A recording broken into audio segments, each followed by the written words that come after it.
It's Phil Lindemann with your Krystal 93 News at noon from Breck Roads.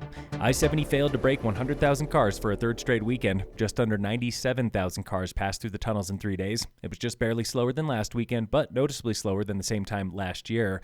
This coming weekend for Memorial Day, you can expect a mini bump in traffic. The first holiday of summer is historically the slowest four-day holiday on the mountain corridor, summer or winter. State Patrol is still out on the interstate stopping truckers for chain checks. Last week, 5.5% were ticketed for traveling without chains. That is right in line with the season average. Troopers were joined by cops and deputies in Eagle County. One more week left in the chain checks. Town of Silverthorne needs you to serve on Planning Commission. Development in Summit's fastest growing town starts right there on Planning Commission before it ever even sees Town Council. Positions are good for 1 year. Contact the town for details.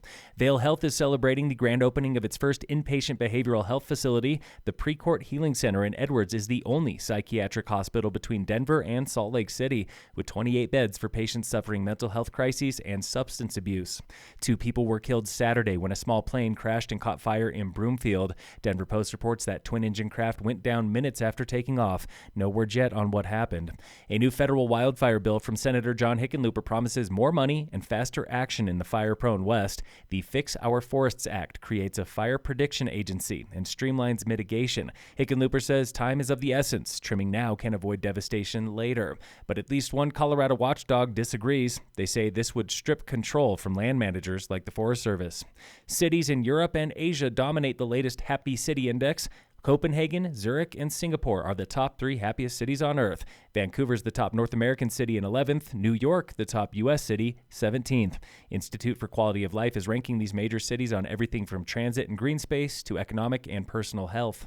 Local avalanche danger, it's moderate today above tree line in Summit County and the Vale area, low at every other elevation. In local entertainment news, congratulations to Summit Cove author Ken Steele. His debut novel, Promise of Unbroken Straw, just won the Oklahoma Book Award. He was one of 10 finalists writing about life in his native state. In sports, the Nuggets had no chance in yesterday's Game 7 blowout loss to the Thunder. The Rockies haven't had a chance all season. They lost 1-0 to the Diamondbacks.